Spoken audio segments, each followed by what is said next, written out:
En quelques minutes, on arrive à Douai. Hein. Ça. Les voyages, Georges Prêtre en a fait toute sa vie. Il a parcouru le monde, travaillé dans les plus belles capitales. Seulement voilà, aujourd'hui c'est différent.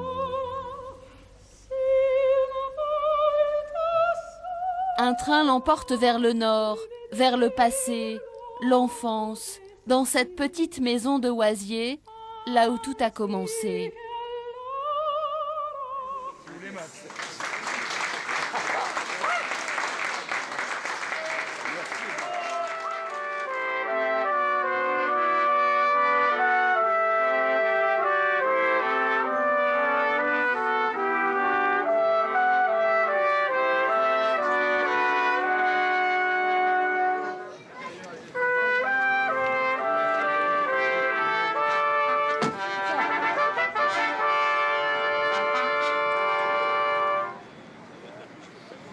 Je crois que c'était dans les années 56-57.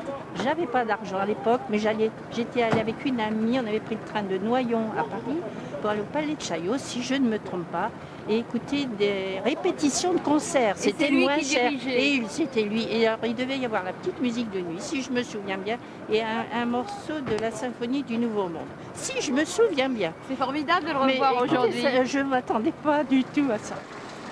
Et du chemin, Georges Prêtre en a parcouru depuis les années 50. Un long voyage qui l'a conduit dans la lumière des salles dorées. Vienne, 1er janvier 2008, le concert du Nouvel An devant 1 milliard de téléspectateurs. L'Opéra Garnier, la Scala de Milan, les plus grands orchestres américains, cet homme-là a tout connu.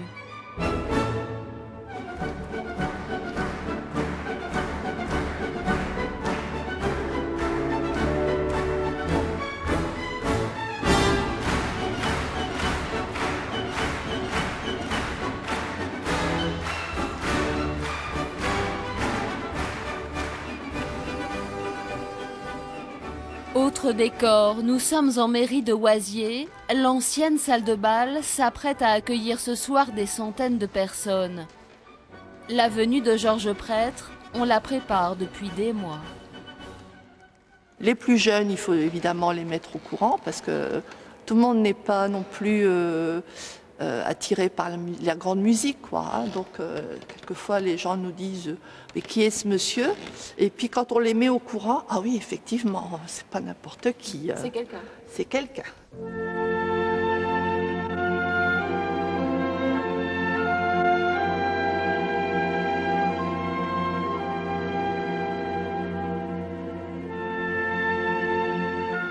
Tout a commencé ici, été 1924, la rue Coët à Oisier, les premiers pas, l'enfance de celui qui deviendra le plus grand chef d'orchestre français.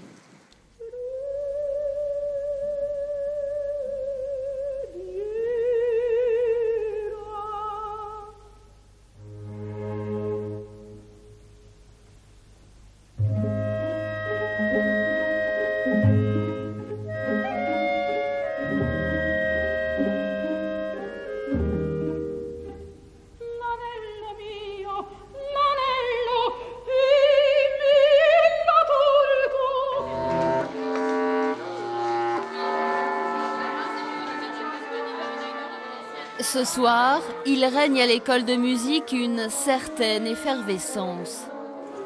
Les clarinettes, ça se met en place. Kelbins.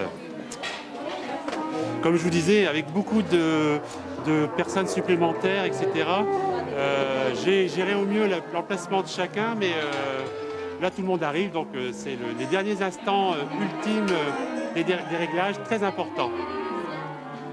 Allez-y. Mais j'ai le... Oh! Mais j'ai le trac! Ok, c'est... Oh, c'est pas vrai. Mais c'est pas vrai. C'est pas vrai.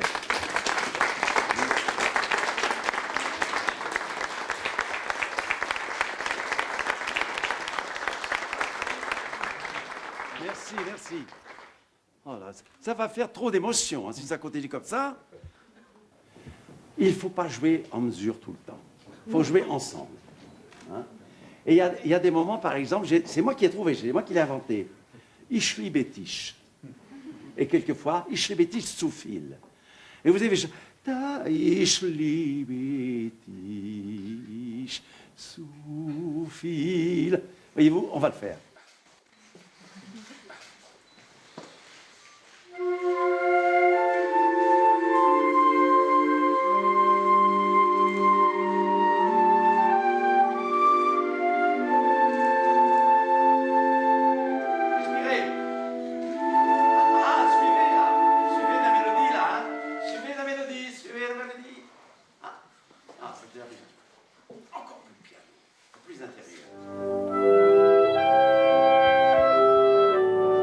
Quelques minutes plus tard, une autre surprise l'attend.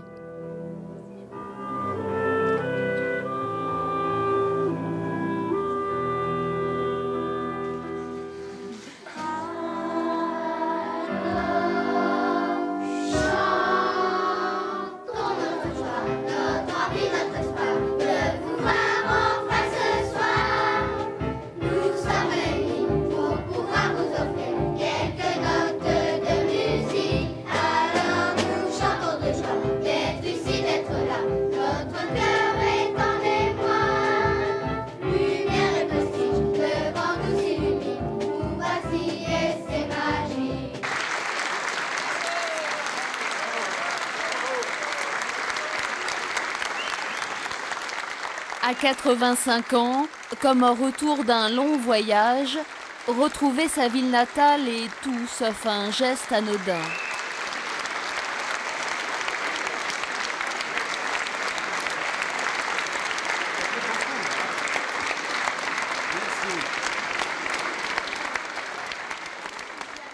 Il y a un destin, je crois. Mais quelquefois, le destin, en vous tend une perche, il faut la prendre. C'est vrai, il y a des personnes qui disent « j'ai pas eu de chance hein, ». C'est vrai. Ne parlons pas de la maladie. La maladie, tout le monde est pareil. Mais pour le reste, il y a des choix à faire. Et quelquefois, il y a des jeunes gens qu'on leur a donné, on leur a tendu la perche et ils n'ont pas... Vous savez, ça me rappelle toujours quand j'ai du 15 dans le Nord. On faisait un tour, puis il y avait un petit pompon là, un tour gratuit. Hein. Ben, il y en a qui n'avaient pas le courage d'aller là-haut. Et il y en a qui, si ce n'est pas une fois, 2 fois et 3 fois. Et bien, c'est un peu une image, je crois, du destin, de votre destin, je vous l'ai dit, professionnel. Il faut la perche, et là, il faut l'attraper. Après Oisier, Georges Prêtre retrouve Vienne. Ce sera le 1er janvier, à nouveau le concert du Nouvel An, une consécration. On peut savoir diriger un orchestre, comme on peut admirablement diriger sa vie.